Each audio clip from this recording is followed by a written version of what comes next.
While I was preparing the dinner to celebrate our fifth wedding anniversary, my best friend called with an urgent voice. Jessica, you need to come to the Prudential Tower right now. Your husband is with a French woman, and they're being intimate. When I got there, I was stunned to see my husband down on one knee, kissing the 8-month pregnant belly of the foreign woman. But instead of making a scene, I quietly walked away and hosted the promotion party for my husband, then said one sentence that left both him and his mistress trembling, unable to stand. My name is Jessica. I'm 35 years old and 7 months pregnant. That afternoon, Chicago was draped in a thin veil of mist, cold as a chiffon shroud. I stood in the middle of our penthouse, looking down at the river turning a deep indigo, cutting white roses in preparation for our fifth wedding anniversary dinner. Jameson, my husband, had messaged to say he had an emergency meeting and would be late, a phrase that had become a routine over the past months. As I turned, the scissors slipped from my hand, clattering onto the marble floor with a sharp, cold sound that made my heart tighten for a brief moment, a faint, unplaceable foreboding. Just then, Lucy, my best friend, called, her voice battling the wind from Beacon Rooftop. Jessica, you need to come now. I'm at the Prudential Tower, 50th floor. Jameson's here with a French woman, and they're very close. I didn't have time to think, only enough to grab my belly and run for the door in a haze of panic, call an Uber, and nearly suffocate through the entire ride to the tower. When the elevator doors opened on the 50th floor, Lucy yanked me into a shadowed corner. Right in front of me, Jameson was sitting close beside Victoria Alcott, the French CEO, the Chicago financial world always spoke of with admiration. They were holding hands like longtime lovers. When Victoria stood up, her 8-month pregnancy was clearly visible under a white silk dress. Jameson immediately stood as well, placed a hand gently on her belly, and bent to kiss her forehead, with a tenderness I hadn't seen directed at me in a very long time. Victoria gave a soft smile to the waiter and said, "We'll have our son in Paris." I turned and rushed into the elevator, clutching my belly as if to shield the baby inside from this blow. Back home, I just stood in the dark kitchen, staring at the anniversary dinner I'd spent 3 hours preparing, then silently emptied it all into the trash. No tears, no words, only the growing void in my chest, cold and vast. As if drawn by an invisible force, I walked straight to Jameson's safe and opened it. Inside lay a leather-bound dark brown iPad Pro, so glossy it reflected my pale face. I turned it on. My hands were shaking so hard I had to steady myself for a few seconds before typing the first passcode. 03/04, Jameson's birthday. Incorrect passcode. I swallowed the lump in my throat and typed 11/20, our wedding anniversary.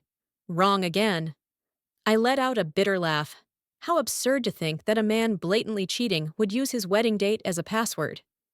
I took a deep breath and typed June 14th, Jameson's mother's birthday, the one he'd always used for everything since the days we had nothing. The screen lit up immediately. Gmail launched automatically. In the important folder, a dense list of PDF files appeared, some over 40 pages long, each titled with words like agreement, contract, statement. I tapped on the first one. A half page of text loaded, beginning with, agreement to purchase. I didn't get to scroll down to read the rest, because just then, the baby kicked hard, as if in warning. I cradled my stomach, my head spinning, and felt with eerie certainty that something massive and dangerous was waiting beneath those pages, something that could reduce my entire life to ashes. I set the iPad down on the table, my palms slick with sweat, and I knew, whatever I was about to read, would change everything. And I could feel it so clearly my hand was still trembling when I touched the iPad screen again. The contract page appeared, this time in full, no longer obscured by the panic of earlier. The first line froze my breath. Agreement to purchase. Villa Lumière, Côte d'Azur. I zoomed in on the number below. $25 million. $25 million. For an entirely different life. A life I had never even stepped foot in. I scrolled down and read each line carefully, as if trying to decode the language of a world that didn't belong to me. The ownership structure section nearly made me drop the iPad. Joint tenancy, Jameson Hale, and Victoria Alcott.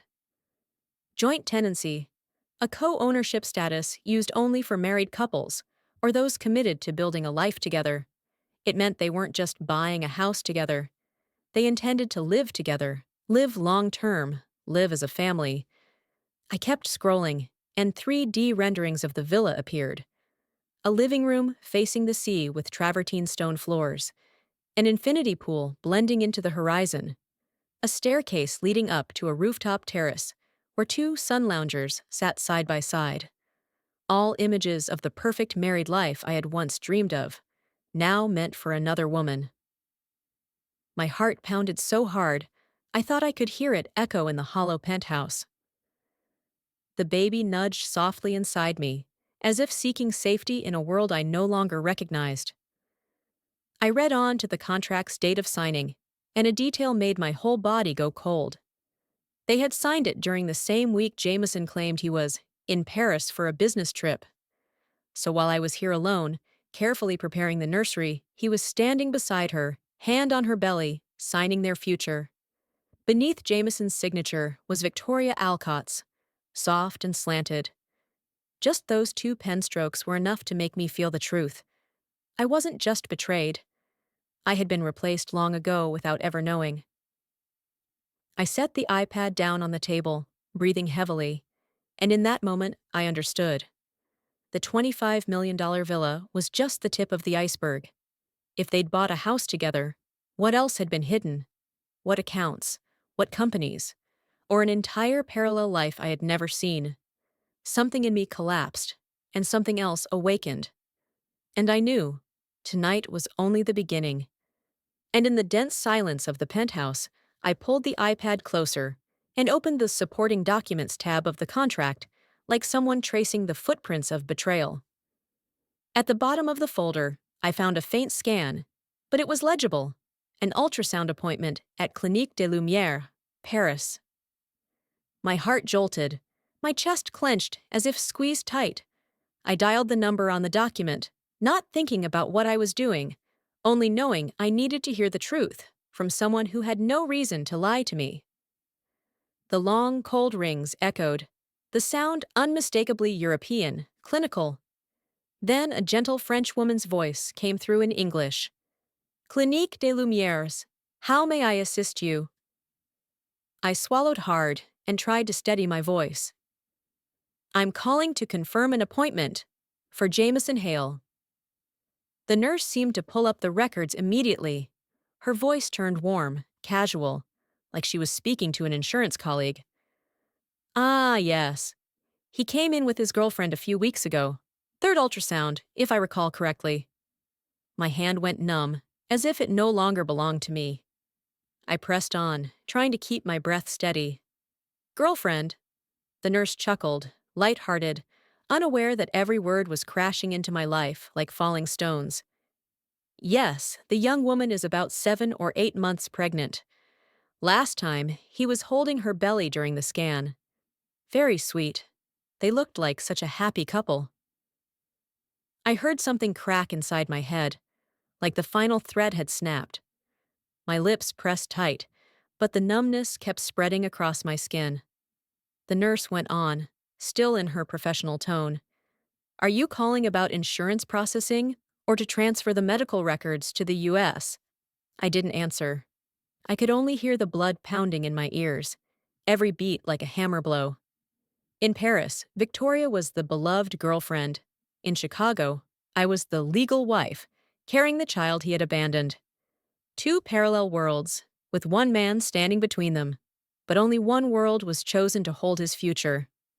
And I knew that call had opened the first door into a truth darker than anything I had imagined. But it wasn't the whole of it. I returned to the iPad screen, my hands so cold I had to rub them together before I could keep scrolling. In the Financials folder, a link led straight to Jameson's Dropbox, and I opened it with the sense of stepping into a dense forest filled with traps. A string of folders appeared. Aquila Partners, Blue Shoreline, Helios Consulting, Novosphere AG. Each name clean, professional. But the more I opened, the more I noticed a pattern. All were registered in Seychelles or Liechtenstein, infamous tax havens in the finance world. I opened Aquila Partners, Ledger.xlsx, and nearly stopped breathing at the list of transactions. Crypto funds pouring into 14 different wallets, split up, then reassembled into a single wallet before landing in Jameson Hale's personal account. Each arrow on the money flow chart felt like a blade slicing away the mask of the man I had called husband for 5 years. I scrolled to the bottom. The total made my bones freeze. 42,318,000 USD. Money that had vanished in 18 months. I moved on to the second folder, then the third, then the fourth. And every transaction carried one recurring name in the authorized signature field. Olivier Alcott, Victoria's younger brother. A man the European press called a tech genius, but now in my eyes was nothing more than a link in the money laundering chain Jameson was entangled in. I remembered all the nights Jameson came home late, saying he was meeting investors, or the times he boasted about receiving secret bonuses, like the $8 million one, from some successful deal. I had believed him, congratulated him, even cooked lavish dinners to celebrate. Now I understood the truth, that money wasn't reward, wasn't earned. It was dirty money, a cut from a scheme he had hidden behind his fake tenderness toward me.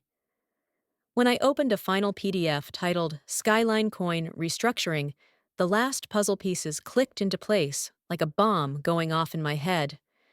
Skyline Coin, a crypto project once suspected of fraud but never proven, was in fact the pipeline for laundering. Jameson hadn't just cheated. He had betrayed me, betrayed our child, and betrayed thousands of investors who trusted his fund. I set the iPad down, my stomach twisting, not from the baby, but from the realization that the life I was standing on was actually thin ice, already starting to crack beneath my feet. And now I knew I was no longer merely the victim of an affair. I was the only person who had seen the full truth that an entire financial system was trying to bury. That thought left my throat dry, but I pulled the iPad closer and opened Jameson's Gmail drafts folder, the kind of place people often forget to clear, assuming it holds nothing dangerous. When the list of drafts appeared, I noticed something strange. Emails Jameson had never sent, yet written with such detail that revealed his true intent. I opened the first one, and the opening line knocked the air from my lungs. Mark, prepare the divorce papers. I'll move to France before the baby is born. The date of that draft was the same week I first felt the baby kick hard. The week I bought the wooden crib Jameson had said he really liked. I scrolled down, reading each word like swallowing a blade. Jameson had told his lawyer I was too sensitive, too unpredictable, not the kind of woman fit to raise a child. My phone nearly slipped from my hand as I opened the second draft, a short line, but sharp enough to pierce the softest part of me. Jessica is not stable enough to be a mother. I hadn't misread it. I read it 3 times. And each time, the words carved deeper, as if Jameson were standing right in front of me, coldly declaring that the child I was carrying day by day would be better off without me.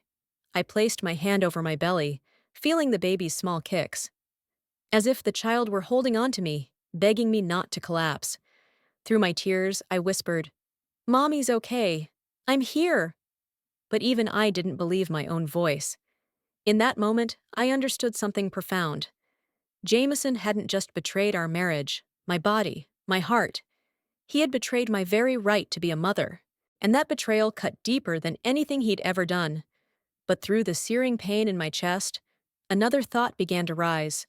Sharp, clear, and so cold I barely recognized it as my own.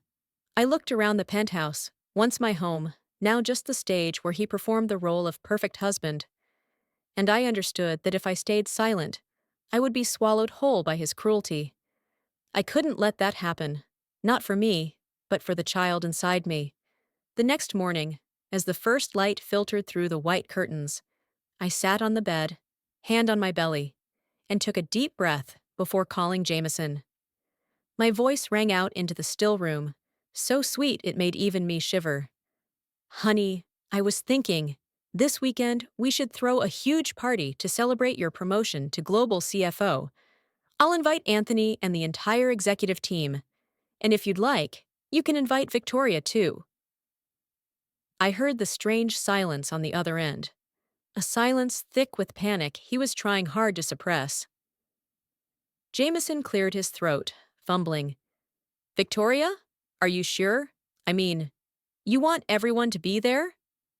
I gave a soft laugh, the kind of laugh that would have chilled him if he could see it in person. Of course. Your success deserves to be shared with everyone. I could picture his face then, trying to stay composed, but the twitch at the corner of his eye, the tightening throat. He knew he couldn't say no. He stammered, sure, if that's what you want. That alone told me the first strike had landed. I ended the call with a gentle line. I love you. But as my finger left the screen, tears fell down my face. Not because I still loved him, but because I never imagined I'd have to use my own tenderness to expose the man who once swore to protect me. I wiped the tears away, wrapped both hands around my belly, and whispered, "It's time." And in that moment, I knew I was no longer the betrayed wife. I had become the one preparing to expose the truth. Right after the call with Jameson, I opened my laptop and searched for a name an old friend from banking once mentioned. Owen Marks, a financial investigator specializing in crypto laundering, someone who could see the trails that traditional banking systems tried to obscure. I sent a short email with a few photos and transaction files, not expecting much, but 12 minutes later, Owen called back. His voice was low, firm, and direct. I've seen enough. Your husband's involved in something big. If you're serious about going all the way, we start now. I agreed without hesitation. That afternoon, Owen showed up at my penthouse. A tall, lean man, with eyes so sharp it felt like he was used to peeling back the layers of the financial world. He opened his laptop, connected a specialized USB, and began downloading the evidence I'd found on the iPad. When he saw the documents about 9 companies registered in Seychelles and Liechtenstein, Owen just shook his head. This isn't some CFO's side hustle. This is organized. Then he pulled a silver-gray business card from his pocket. Just 2 letters on it, IC. He explained it belonged to an undercover Interpol agent investigating crypto transactions across Europe and the US. I'll send your file to him, but be ready. Once Interpol's involved, there's no turning back. I nodded. I had lost too much to fear anymore. 3 hours later, Interpol replied. We launched an encrypted call, and a deep French voice came through. Jessica, we've been tracking Olivier Alcott for months, but we're missing the link. You are that link. I could hear both empathy and disbelief in Leshtishorzh's tone. Together, we reviewed photos from Beacon Rooftop, mapped Jameson and Victoria's positions, cross-referenced transaction timestamps with Jameson's so-called Paris business trips. Owen opened one last file he hadn't checked yet, an internal email between Olivier and the Skyline Coin Advisory Board. When the line appeared, a chill ran down my spine. Phase 3. Convert assets through Hail. U.S. jurisdiction is weakest link. Hail. They called Jameson the weakest link in the system.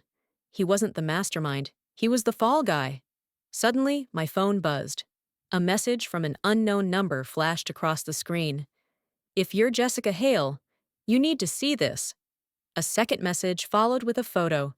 A black USB stick lying right outside my front door.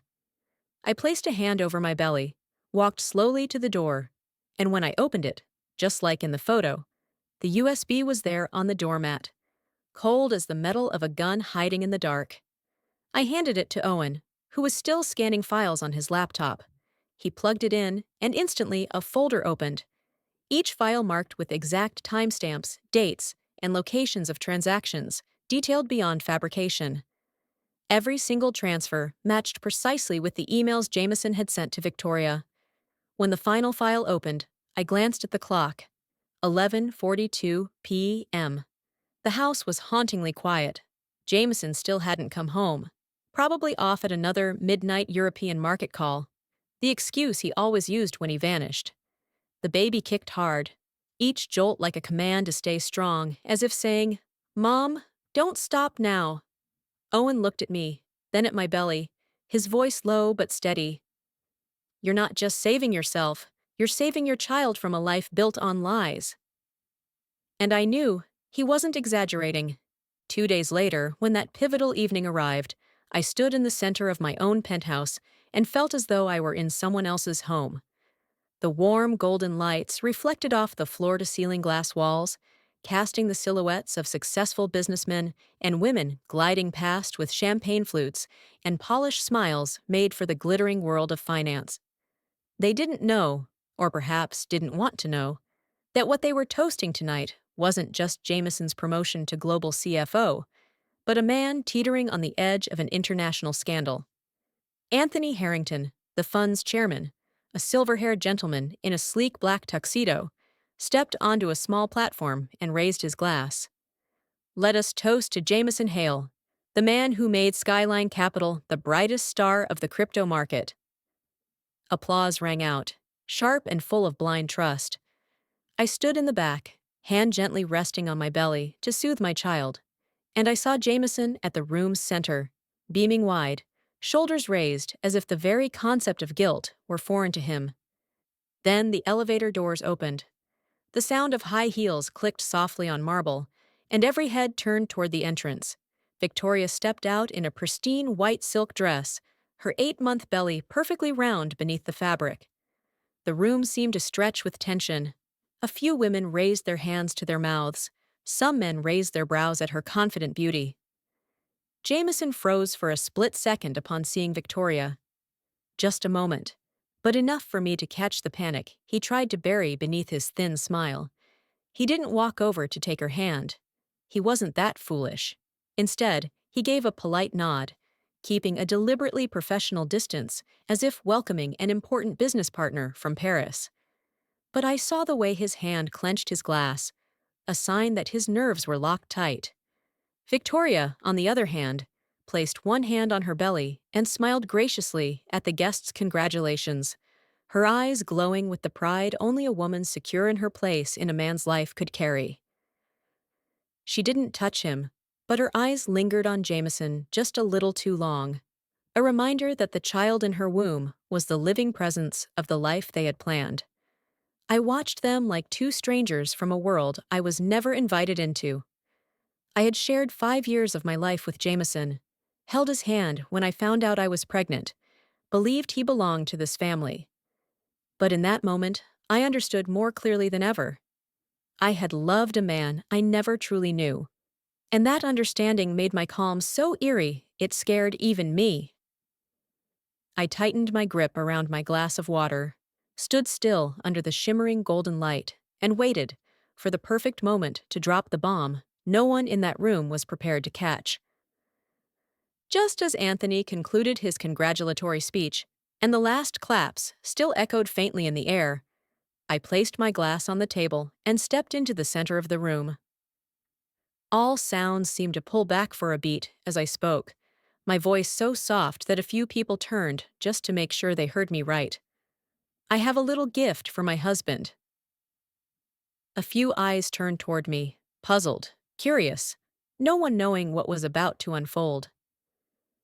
Jameson's brow furrowed slightly, but he forced a courteous smile, as if what I'd said was nothing more than a sweet joke at a celebratory party. I pressed the button on a hidden remote in my hand. In a flash, all the room's lighting seemed to bend toward the large wall, where a 100-inch screen lit up. And then, the first image appeared. Jameson and Victoria at Beacon Rooftop. He was leaning in to kiss her, hand placed tenderly on her 8-month belly, a gesture so intimate that even a stranger could see it wasn't business partners. Gasps rippled through the room. I saw Victoria jerk her hand up instinctively to shield her belly, as if the image had ripped away her carefully crafted mask. Her face went pale, even the high-end makeup unable to mask the panic in her eyes. Guests began whispering, sharp, slicing murmurs like knives. "Oh my God, she's really pregnant. That's his wife? A CFO, seriously?" Some men subtly stepped back, as if afraid to be caught in a scandal. Some women covered their mouths, while Anthony stood frozen, champagne glass tilting in his hand. Jameson was different. He broke from his artificial pride and stepped forward, his voice rough. "Jessica, what are you doing?"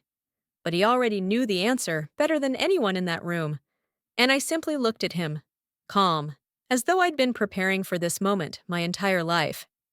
In that moment, I could feel the heartbeat inside my belly sync with the truth I had just revealed. But that was only the thinnest layer.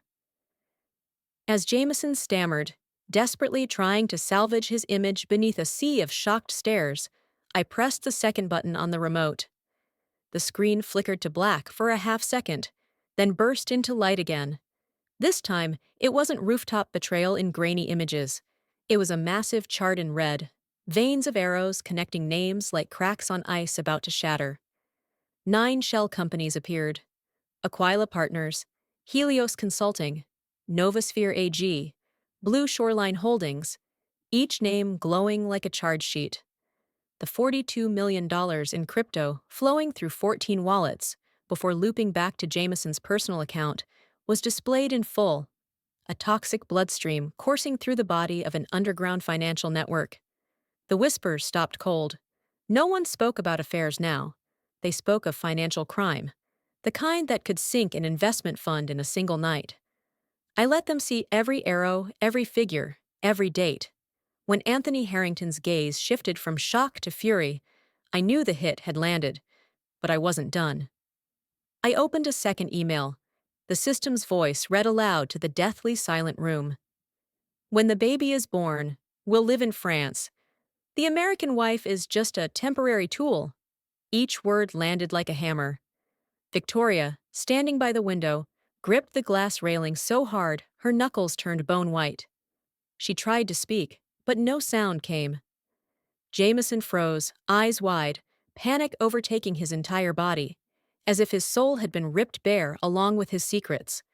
No one moved, no chair scraped, no champagne was poured. The entire room had frozen, like witnesses to a crash unfolding in slow motion. The same people who toasted him 20 minutes ago now stared at Jameson like he was a stranger, or worse, a criminal standing in the middle of a shareholder meeting. I didn't shake. I didn't scream. I simply stood there, hand on my belly, calmly unveiling the truth I had fought so hard to expose.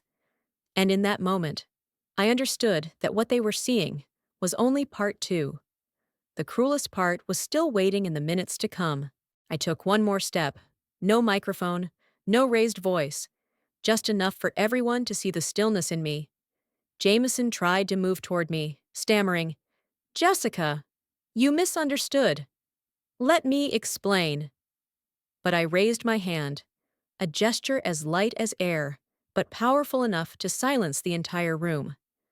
I looked directly at him, then at the pale faces around me, frozen in horror.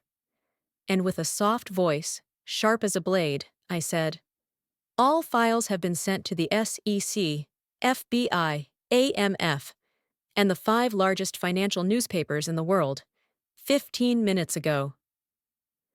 That sentence fell into the ballroom like a muted explosion. No one breathed. No one asked. Everything happened in a flash.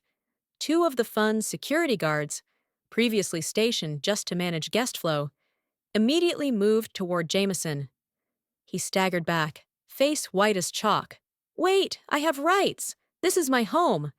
But they didn't care. They seized his arms, dragging him through rows of guests who now looked at him with a mix of disgust, fear, and betrayal. The man who had entered with such arrogance was now being hauled away like a low-rate fraud. Jameson turned to find me, his voice breaking. "Jessica!" But I didn't move. Across the room, Victoria was already shaking, clutching her belly so hard her knuckles had gone waxy white. She grabbed her phone, frantically calling a car, an assistant, anyone who could pull her from a storm she never expected Jessica Hale to unleash. She almost ran to the elevator, her heels clacking against the marble, sharp, cold, desperate. I stood still at the center of the room, not smiling, not crying, just gently resting my hand on my belly, where the baby gave one strong, clear kick, as if it too had felt the weight of its own liberation. I whispered, soft enough for only me to hear, "Mommy protected you." And in the golden silence of that penthouse, I felt a strange calm radiating from the place beneath my hand. Not the silence of pain, but the silence of a woman who knew she had just reclaimed her life in a single night. And I wasn't wrong. Just hours later, as the skies over Paris still glowed a pale lavender at the edge of dawn, Victoria Alcott stepped through immigration at Charles de Gaulle Airport, where 3 AMF financial officers and 2 agents from OCLCF were already waiting. They didn't need to shout, didn't need to threaten. One simply raised his hand. "Madame Alcott, you are under arrest on suspicion of cross-border money laundering." Victoria froze, arms instinctively wrapping around her belly to protect the child. But this time, there was no Jameson running to her side. No admiring glances from the world of finance. Only camera flashes sparking through the metal barricades. The image of her in handcuffs spread across financial media in under 30 minutes. Across the ocean, in the dark pre-dawn of Chicago, Jameson Hale entered O'Hare Airport with a baseball cap pulled low, hoping to slip away in the crowd of departing travelers. He had booked a flight to Toronto, thinking he could flee before the SEC closed in. But he didn't know the files had reached the FBI 8 hours earlier. 4 agents in black suits approached, voices calm. "Mr. Hale, please come with us." Jameson turned instinctively, scanning for an escape like a hunted animal, but every exit was blocked. He was handcuffed at Gate 12, in full view of dozens of stunned passengers. And just hours later, the first headline dropped. Skyline Capital stock plummets 38%. Crypto markets shaken like a financial earthquake. One corrupt CFO can bring down a company, but the exposure of a laundering network can bring down an entire industry. And it all began with a 7 months pregnant woman standing in front of a 100-inch screen in her own home. Within 3 days, my phone rang constantly, not out of curiosity, but with gratitude from investors who had nearly lost everything to Jameson's greed and deception. The board of Skyline Capital convened an emergency session and voted to award me $28 million, compensation and recognition, for having provided the evidence that saved the fund's entire ecosystem. I received the news while sitting on the sofa, hand on my belly, back resting gently against a cushion, as if something heavy had finally been lifted. I didn't celebrate. I didn't feel victorious. I simply let out a long exhale, the breath of someone who had finally escaped a room filled with toxic smoke. That afternoon, headlines spread everywhere. Pregnant wife exposes $42 million laundering scheme. Big papers, small ones, financial, entertainment, broadcast, all calling me names I never imagined I'd be linked to. Whistleblower, reluctant hero, the pregnant woman who cracked a financial ring. But when reporters asked me how I felt, I said just one thing. I did it for my child. By the weekend, I walked into a lawyer's office and signed the divorce papers. I didn't take a cent from Jameson. No assets, no shares, no entitlements. I only wanted freedom. I only wanted peace. I only wanted to rebuild a life on clean ground so that my child could be born into a world without the shadow of the man who had betrayed both my heart and their future. And then, that April morning came as gently as mist. Baby Sophia Hale entered the world with her first cry in the delivery room at Northwestern Hospital. Healthy, whole, peaceful enough that I cried and laughed at once, as if life had never broken me. When the nurse placed her on my chest, her warm skin made every pain, every memory, drift miles away. I looked into those tiny half-open eyes, and for the first time in many months, I felt truly safe. 2 weeks later, I moved into a riverside villa along the Fox River, a three-bedroom home with wide glass doors that let in sunlight every morning, a home where no secrets or darkness could seep in. I placed the crib right next to the window overlooking the water, where small boats passed by like quiet dots of peace. And the first thing I hung on the living room's white wall wasn't a wedding photo, wasn't a diploma, but Sophia's ultrasound image, a symbol of hope, of a future no one could rewrite, of the life I had fought to reclaim for the two of us. That first evening in our new home, as I carried Sophia out onto the balcony, the breeze from the Fox River swept through my hair, carrying the soft chill of a different season of life. In the distance, the Chicago skyline glowed orange gold. High rises reflected on the river like they were bowing to the new chapter of my life. I tilted my head, looking at the old city where I had loved, had suffered, had lost, and whispered, "You wanted to build an empire. I only needed one night to break it and build one of my own." Sophia wrapped her tiny hand around my finger, her eyes catching the city lights like they were recording our first promise. To live truthfully, freely, never again bowing to betrayal. I kissed her forehead, then turned and stepped back into our warm villa. When the door closed gently behind me, I knew I wasn't just closing out the night. I was closing an entire chapter of my life to begin a new one where it would be just the two of us, and a future I had taken back with my own hands. Thank you for staying with me all the way to the final moment of this story. If you're hearing these words, maybe you too have walked through your own pain, made impossible choices, or endured days when your heart felt like it couldn't take one more blow. I hope today's story offered you something small, a little peace, a little courage, or simply the feeling that you are not walking alone. If this story touched you, take a quiet moment to click like, subscribe, or share it with someone who might need a spiritual embrace like this. No pressure, just a gentle invitation. Wishing you a warm evening, a peaceful sleep, and a gentler tomorrow. Thank you for listening.